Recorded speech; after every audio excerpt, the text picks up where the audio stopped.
Muy buenas tardes a todos mis hermanos, amigos que nos acompañan en esta tarde.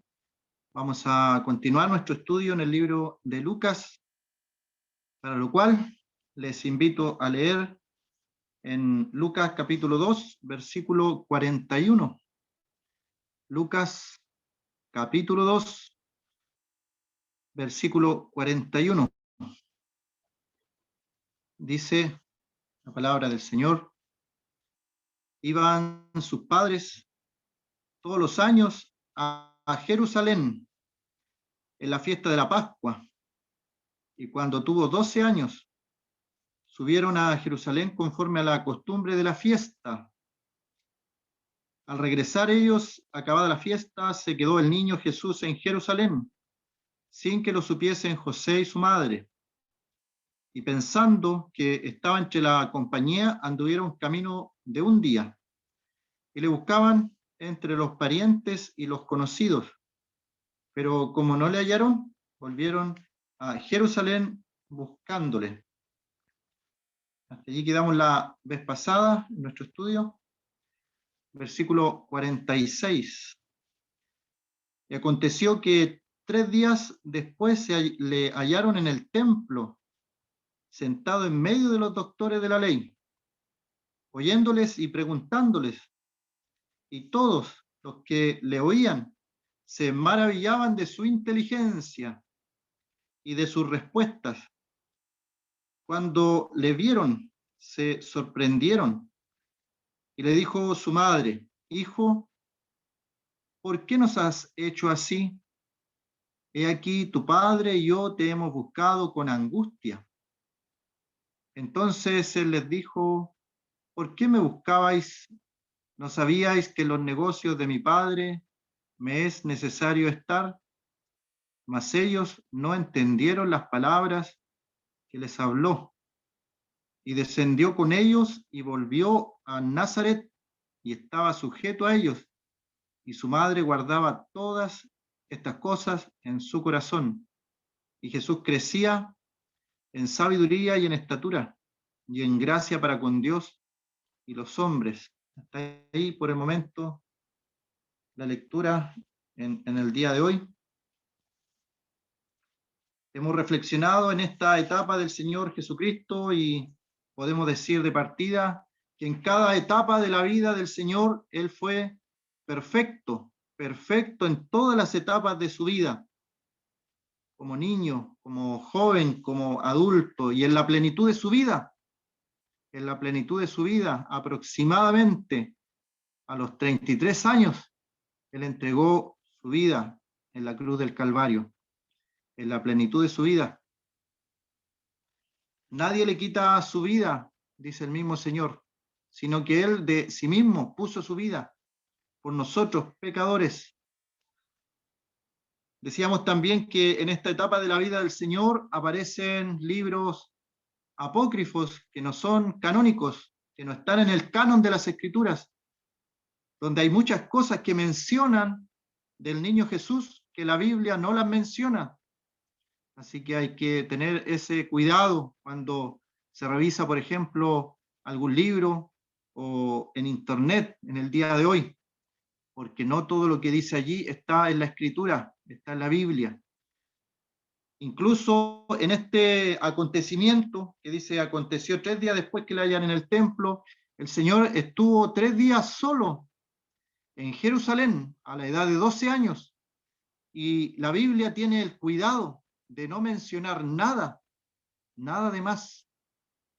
Como decía, hay libros que mencionan lo que el Señor hacía con barro, con palitos, pero nada escritural, nada escritural, invento de la religión. Lo que dice que el Señor a los 12 años estuvo 3 días en Jerusalén, 3 días en Jerusalén, y no estaban sus padres. Aquí dice otra traducción, en el versículo 46, aclara un pequeño detalle.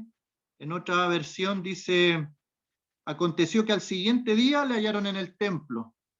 ¿Por qué dirá al siguiente día? Y aquí dice 3 días. Es porque nos menciona el pasaje que ellos se fueron de Jerusalén y anduvieron un día de camino. y como no le hallaron, volvieron. Ahí van 2 días de que el Señor está en Jerusalén, y dice, al tercer día le hallaron.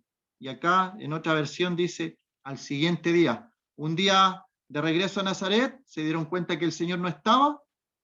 Explicamos por qué puede haber pasado esto, porque la gente iba en masa a Jerusalén en la fiesta de la Pascua. No es meramente como alguien livianamente puede pensar como un descuido. Tenemos que ver históricamente cómo eran las caravanas en las que se viajaba en ese tiempo, y para la fiesta en Jerusalén, multitud de personas llenaban la capital de Jerusalén, la capital de Israel, Jerusalén. Así que en el trayecto se dan un día de viaje, no lo encuentran, regresan, ahí tenemos el otro día, y al día siguiente lo encuentran. 3 días. ¿Y de qué nos hablan los 3 días? ¿Acaso no pensamos y reflexionamos en lo que es la resurrección de nuestro Señor? Nos lleva al momento de su resurrección, cumplimiento de las Escrituras, estos 3 días. Ninguna señal les iba a dar el Señor a estos religiosos, sino la señal del profeta Jonás, que como estuvo Jonás en el vientre del pez 3 días y 3 noches, así estará el Hijo del Hombre en el vientre de la tierra, en la tierra y en el sepulcro. Y al tercer día el Señor resucitó, suelto los dolores de la muerte, demostrando con esa resurrección que Él era Dios hecho hombre. Como hombre perfecto, Él pudo morir en la cruz del Calvario. Como Dios, resucitó de entre los muertos. Así que hay una pequeña reseña a los 3 días, porque después de los 3 días le hallaron, le hallaron. ¿Y dónde le hallaron al Señor? Hacía yo la pregunta, la interrogante, ¿dónde estábamos nosotros a los 12 años? ¿Dónde estaba usted a los 12 años? ¿Dónde estaba yo a los 12 años? Totalmente diferente a donde estaba el Señor a los 12 años. Un niño criado en una familia piadosa, como era la de José y María, una familia empobrecida allí en Jerusalén, en Israel. Sin embargo, eran descendientes de los reyes de Israel, por ambas partes, por parte de José y de María. Los estudiosos llegan a esa conclusión, ya que aparecen 2 genealogías, una está en Mateo y la otra está en Lucas, y las 2 genealogías en alguna parte difieren, y los estudiosos han determinado que puede ser porque una es de José y la otra de María. Por ambas partes ellos tenían ascendencia de la realeza, pero en ese tiempo estaban empobrecidos. Y saben que hay algo importante, ellos no estaban resentidos, porque imagínense, hubieran podido tener resentimiento, hubieran podido ser descendientes de reyes, y están en ese tiempo empobrecidos. ¿Cómo sabemos que la familia del Señor no tenía dinero? Porque ellos entregan la ofrenda destinada para los pobres. Habían ofrendas que se destinaban cuando se llegaba al templo a Jerusalén, cuando nacía un niño, y luego de esas ofrendas se explica todo lo que tienen que hacer, y dice, y si no tuviere dinero, entregará una avecilla. Y eso es lo que entrega la familia del Señor. Pero no por eso eran un resentimiento, y también estaban bajo el imperio romano. Tampoco le vemos un resentimiento hacia el imperio, que tiene que ver con la política. Nada tenían que hacer en la política, nada tenían que hacer en revoluciones sociales. Algunos cristianos se han desviado de la fe en base a estas revoluciones sociales o políticas que ofrecen bien a los hombres, pero solamente humanamente hablando, la política. Hemos dicho en otras oportunidades que se le puede arreglar toda la vida a la persona, se le puede cambiar todo, pero si no tiene a Cristo, le queda una eternidad de perdición, de oscuridad, de tinieblas. Así que lo primero, lo más importante, es lo espiritual, lo espiritual. Y el Señor a los 12 años estaba en esto, en lo espiritual. En lo espiritual nos deja ejemplo. A los 7 años me llevaron a una escuela dominical. Me regalaron una Biblia Mi papá nos regaló una Biblia, a mi hermana, a mí. A esa edad comenzábamos a leer y nos regaló una Biblia. ¿Cuáles son los regalos que se le realizan hoy día a los niños? Llegaba con cassettes, en ese tiempo los cassettes, con música, con coros que hablaban del Señor. Todavía recuerdo Manuel Bonilla, mexicano, todavía cuando escucho cantar esos pequeños coros, lo que puede hacer un pequeño gesto a un niño. Y el Señor a los 12 años tenía conciencia de lo que Él venía a hacer a este mundo. En el templo era el centro espiritual de todo. No había otra cosa más importante en Israel en lo espiritual que el templo. Era el centro de todo. En lo político, en aquella época, el centro de todo giraba en Roma. El gran imperio romano allí estaba. Pero el Señor, preocupado de lo espiritual, en el centro espiritual, Jerusalén, el templo.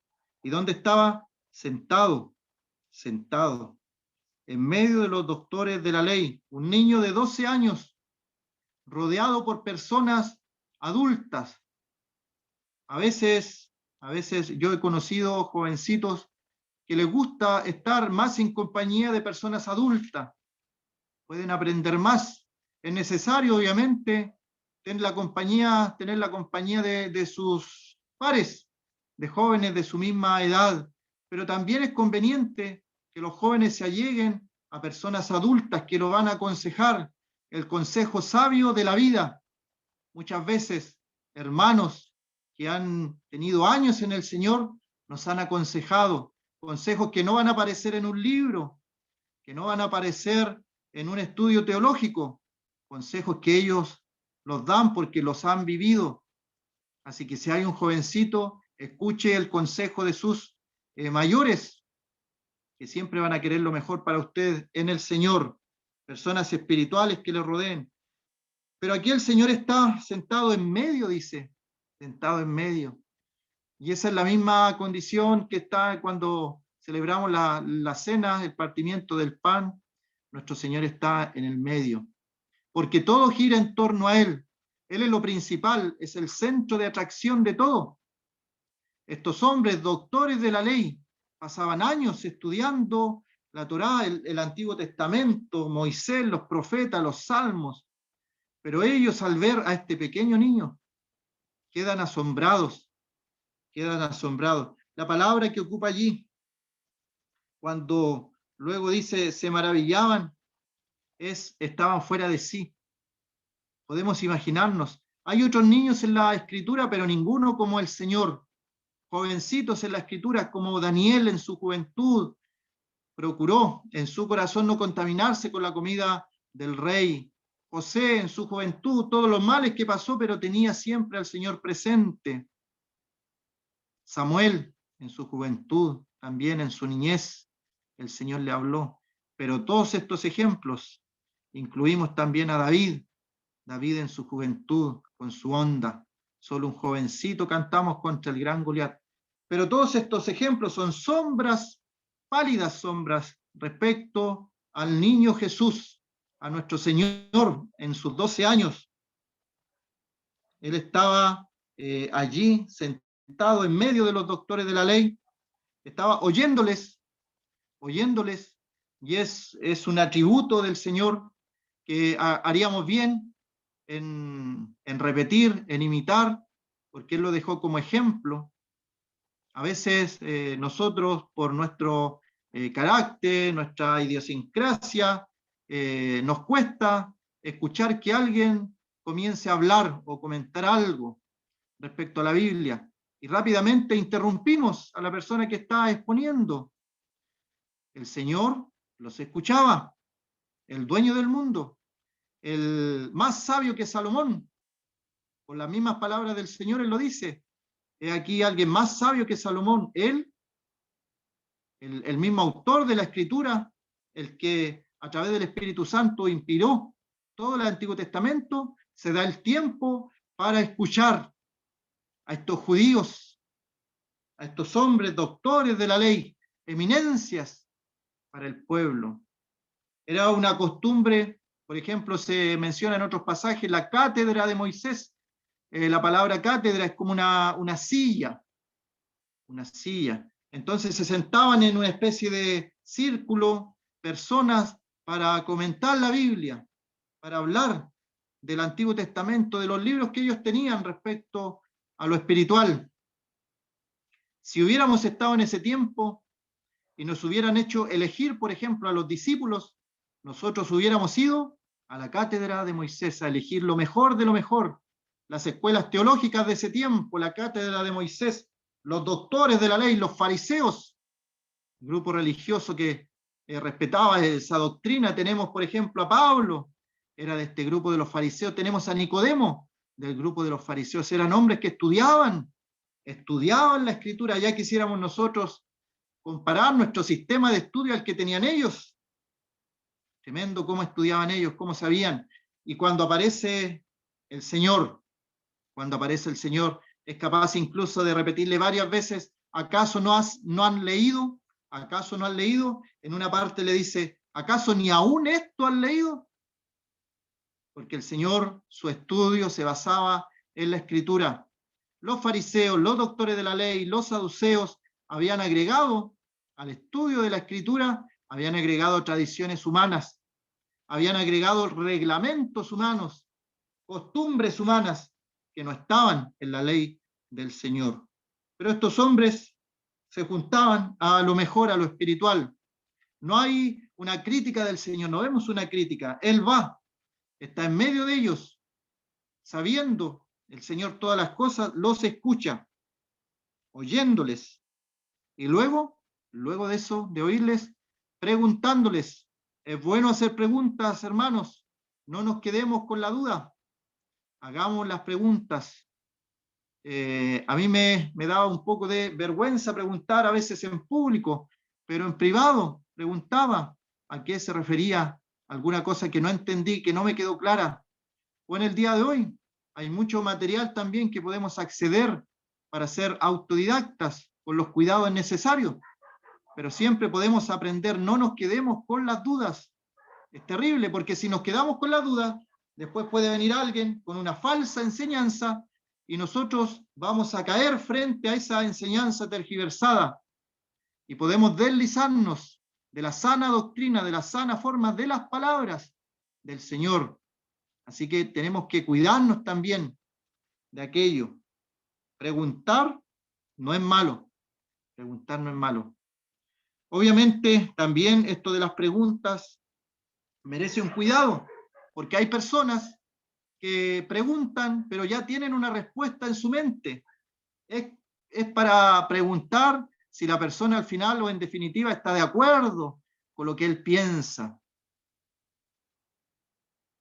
Dice que el Señor preguntaba, pero luego el versículo 47 nos da otro detalle de lo que el Señor hacía en medio de estos doctores de la ley, de los sabios espirituales de la época. Y sabe que aquí vemos también un contraste tremendo. Mencioné acerca de los discípulos. El Señor, sus apóstoles, sus 12 apóstoles, los sacó no de esta escuela de doctores, de fariseos, de la cátedra de Moisés.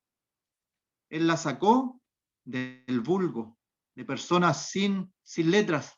Quiere decir que no habían estudiado en estas escuelas teológicas. El Señor las sacó de pescadores, por ejemplo, Pedro, Juan, Jacobo, hombres del vulgo y sin letra, pero estuvieron 3 años o 3 años y medio aproximadamente con el Señor. Y luego las personas quedaban asombradas de escucharles también a ellos.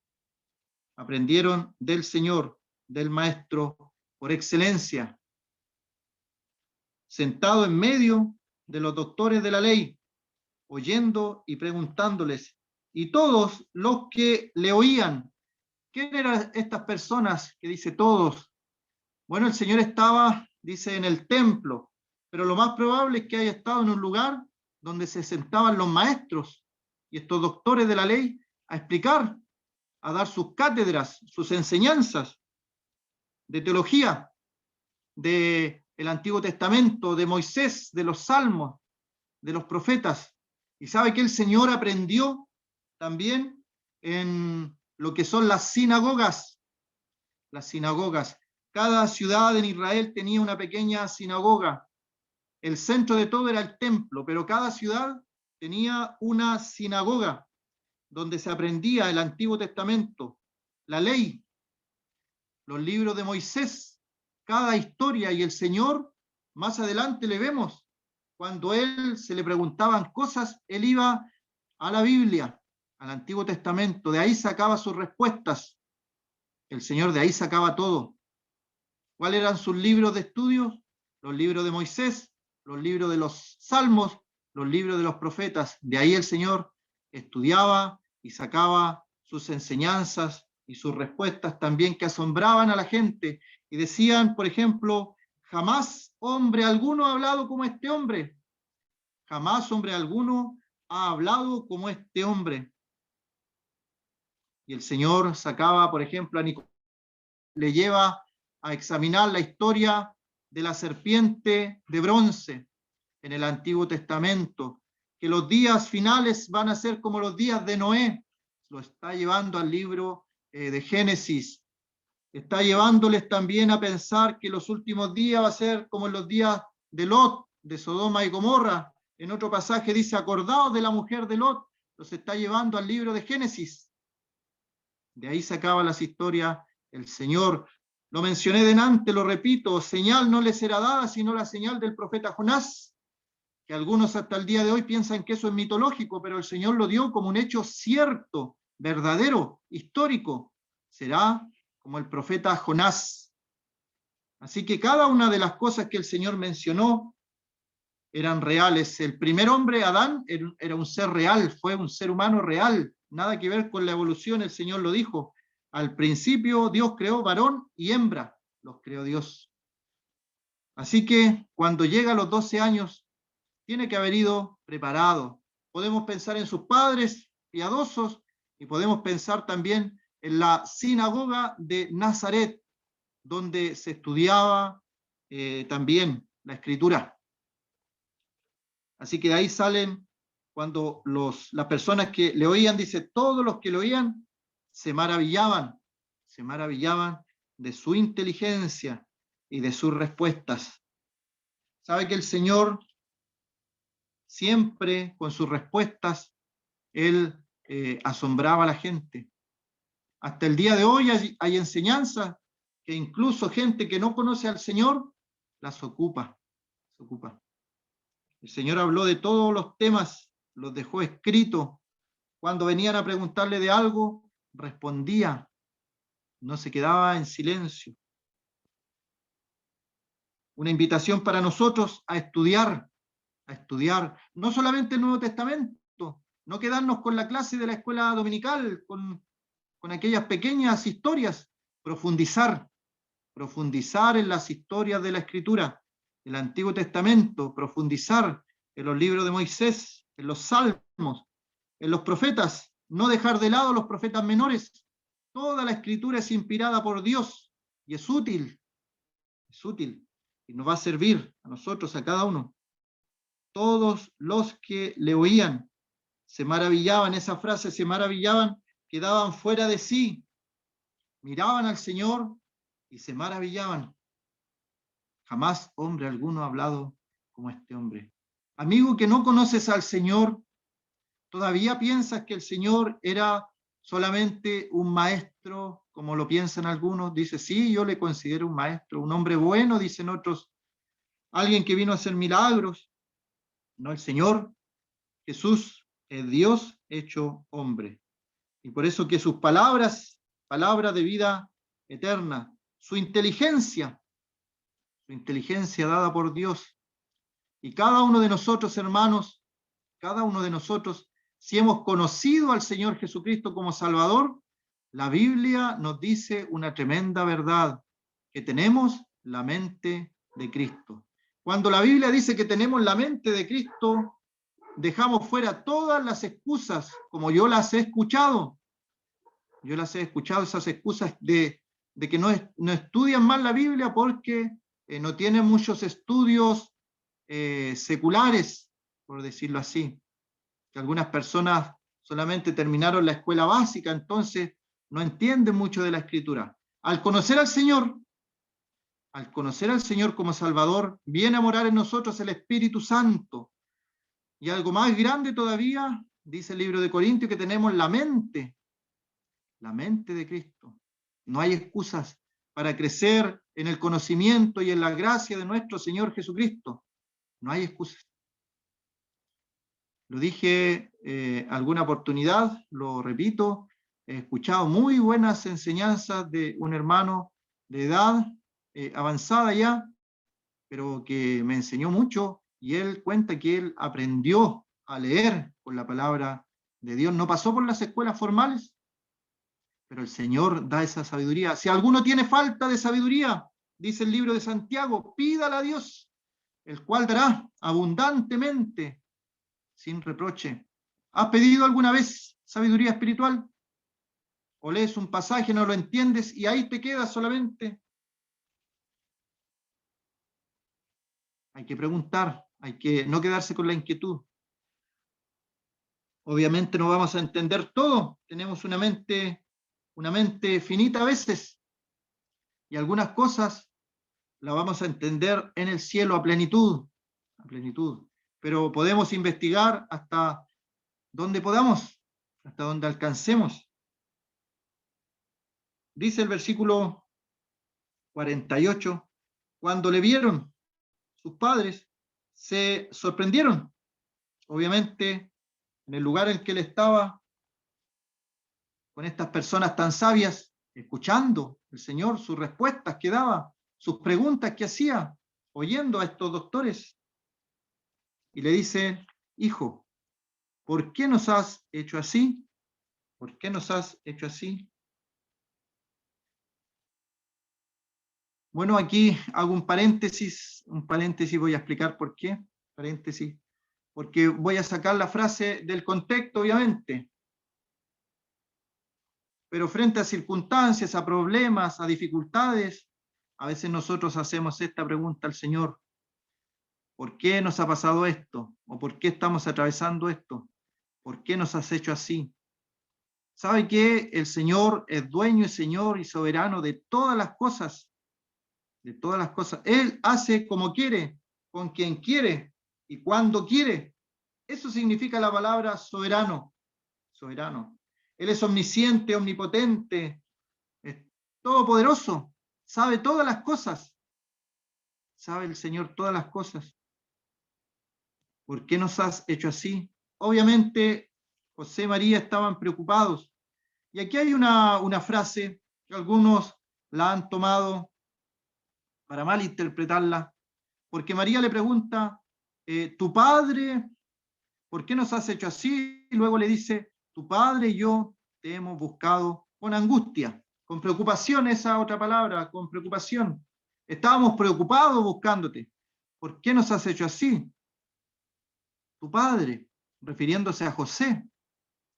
Entonces algunos, lo voy a mencionar porque alguien se puede encontrar con esto, dicen que ve que ahí dice que se reconocía a José como el padre, pero el Señor inmediatamente en el verso siguiente, el Señor deja clara su divinidad.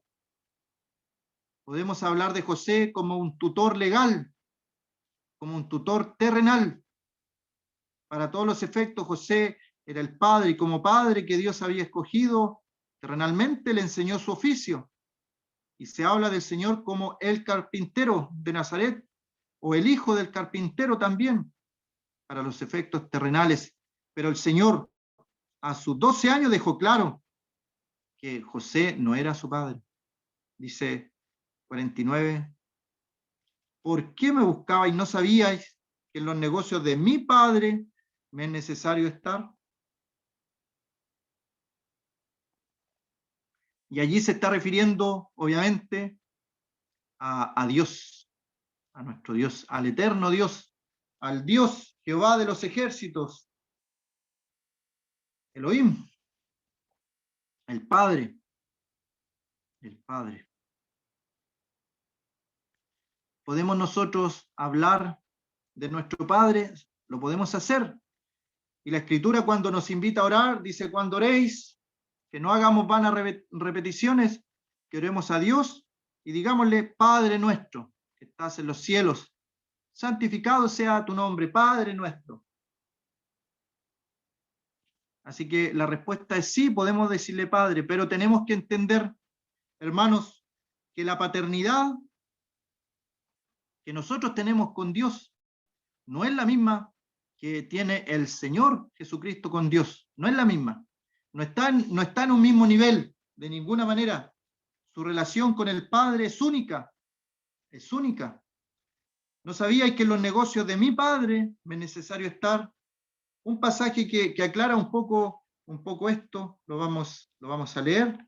Cuando el Señor resucita, dice Juan capítulo 20,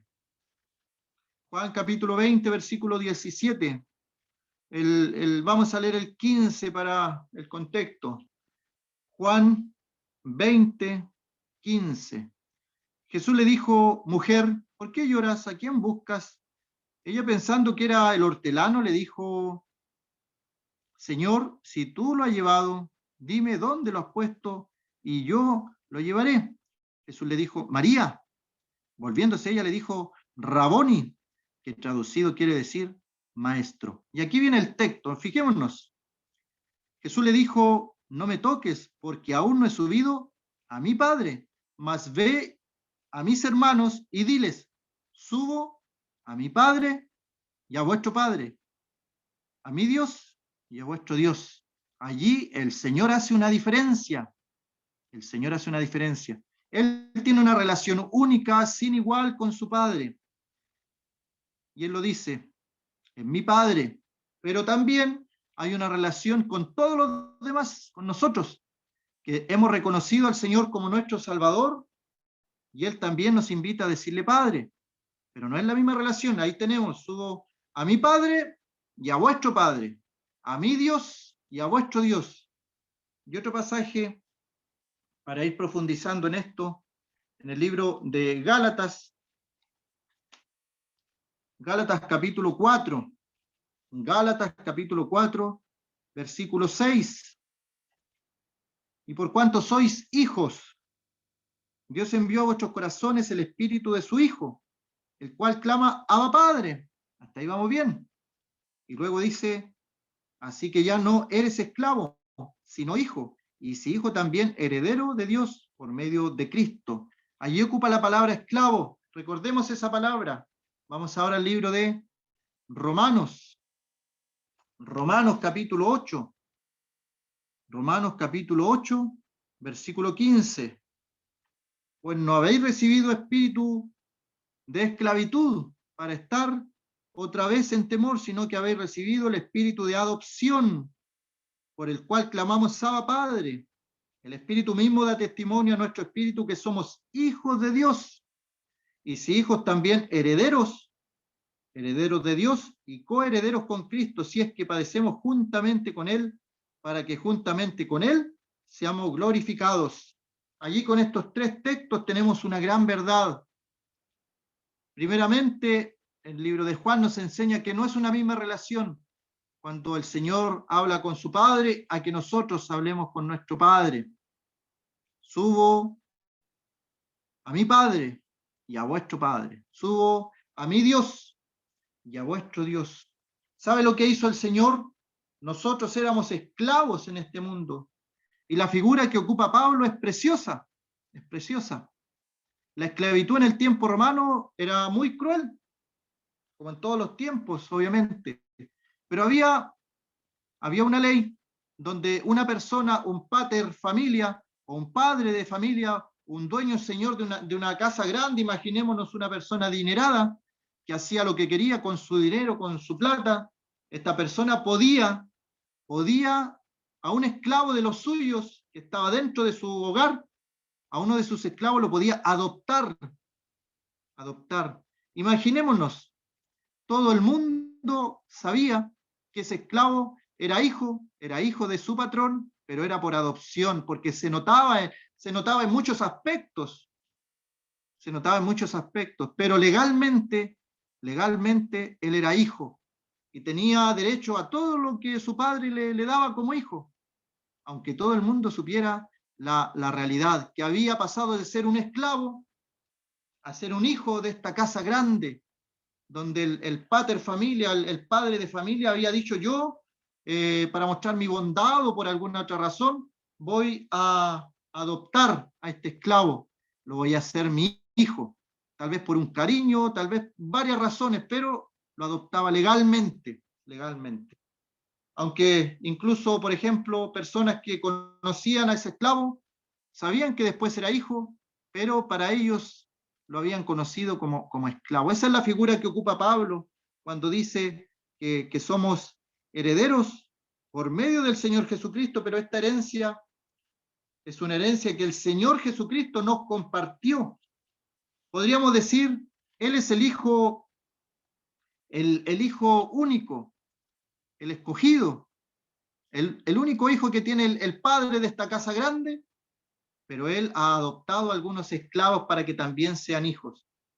¿Y por qué menciono este tema? Porque a veces veo un poco de liviandad al hablar del Señor Jesucristo, incluso prefiero no mencionar, pero dicen, es que así es más cercano el Señor conmigo, pero hay una diferencia tremenda. Somos herederos de Dios porque somos coherederos con el Señor Jesucristo. La herencia es toda del Señor Jesucristo y Él la ha compartido con nosotros, que éramos esclavos en otro tiempo, esclavos de Satanás, del mundo, del pecado. Hemos sido liberados por la sangre del Cordero y ahora pasamos de esclavos a ser hijos en esta casa, y esa es la relación que tenemos con nuestro Padre. Recibimos todos los privilegios, obviamente, y el Señor así lo ha querido. Volviendo a Lucas entonces, entendiendo esto, el Señor a sus 12 años sabía esto del Padre, tenía conciencia, estaba consciente de que Él era hijo de Dios a los 12 años, y también tenía conciencia de que había venido a cumplir una misión. Él le habla a los negocios del Padre,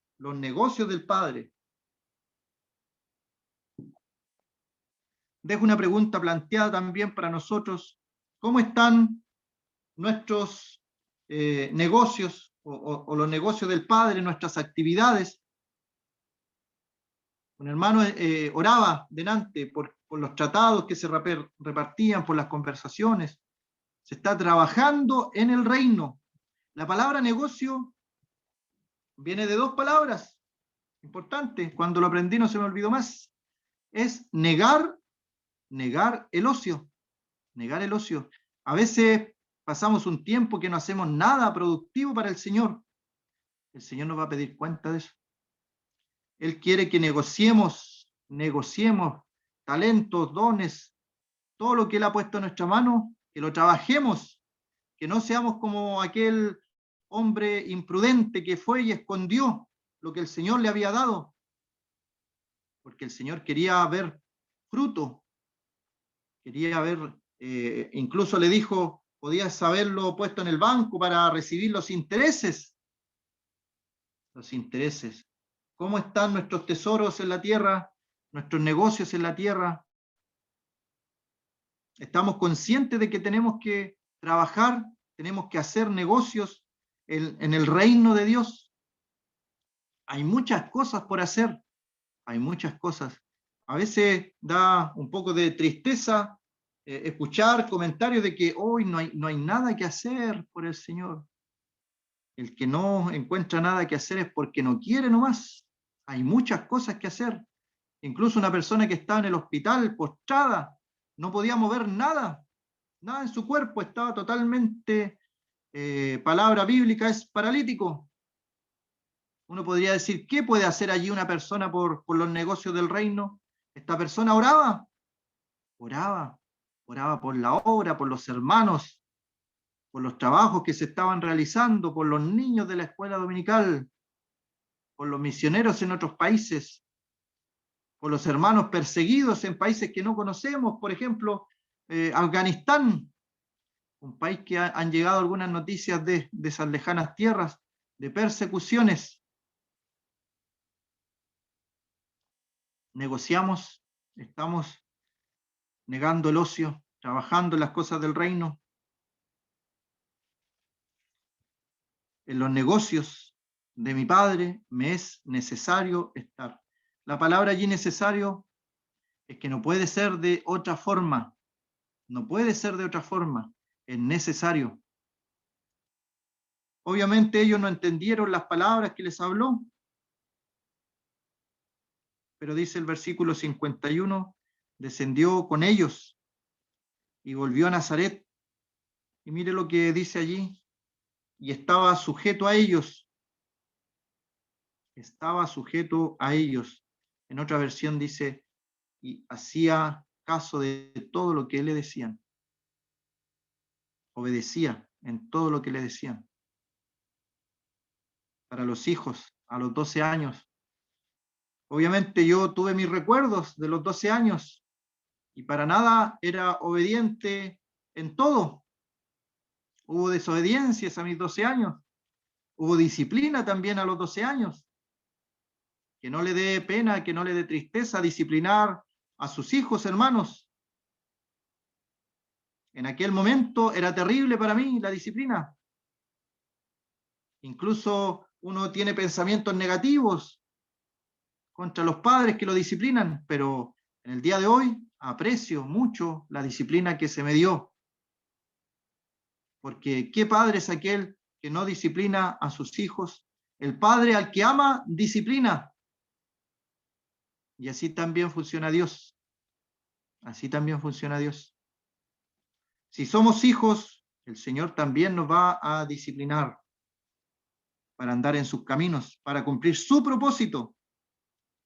Leía la oración de un hombre, decía que él oraba, Señor, si lo que te estoy pidiendo no es tu voluntad, quítame todo sentimiento por seguir pidiendo aquello. Él quería hacer la voluntad de Dios. Si lo que estoy pidiendo no te agrada, quita todo sentimiento y quita todo deseo de seguir pidiendo por eso. El Señor a veces no nos da lo que estamos pidiendo porque no nos conviene, simplemente eso, no nos conviene y no sabemos. ¿Qué hemos de pedir como conviene? No lo sabemos, pero el Espíritu Santo transforma nuestras oraciones para que oremos en el Espíritu, pidamos conforme a la voluntad del Señor. Mire una situación aquí de María. Su madre guardaba todas estas cosas en su corazón. Su madre guardaba todas estas cosas en su corazón. Este es un ejercicio espiritual. A veces leemos rápidamente la frase, pero es un ejercicio espiritual. Muchas veces no nos guardamos las cosas en el corazón. Ella la guardó en su corazón y también dice en otra parte, las meditaba. Meditaba. Esa es la idea. Pensar lo que está pasando, meditarlo en mi corazón, examinar la situación. Pero muchas veces somos dados a no guardar nada en nuestro corazón y hablar y luego pensar. María todo al revés. Pensó, guardó la situación en su corazón. Todas estas cosas que pasaron, ella las guardó en su corazón. Y termina concluyendo este trozo de la escritura con el Señor. Un ejemplo de ejemplos. Crecía en sabiduría, en estatura y en gracia para con Dios y los hombres. Importante aquello. El Señor creció en sabiduría. Un hermano pensaba que el Señor sabía muchas cosas porque Él era Dios. Pero la Escritura nos muestra que Él aprendió, por ejemplo, dice el libro de Hebreos, aprendió la obediencia. Y aquí nos dice que Él creció. Él crecía en sabiduría. ¿Cómo se crece en sabiduría? Bueno, a través de la palabra de Dios, a través del estudio de la palabra de Dios. Dice también, los evangelios muestran la costumbre del Señor. ¿Cuál era su costumbre? Dice, como era su costumbre, una costumbre que es algo repetitivo en él. ¿Cuál era su costumbre? Estar en la sinagoga, estar en el lugar donde se leía la escritura, donde se hablaba de la palabra del Señor, donde se explicaba lo que decían las sagradas escrituras. Allí estaba el Señor como era su costumbre.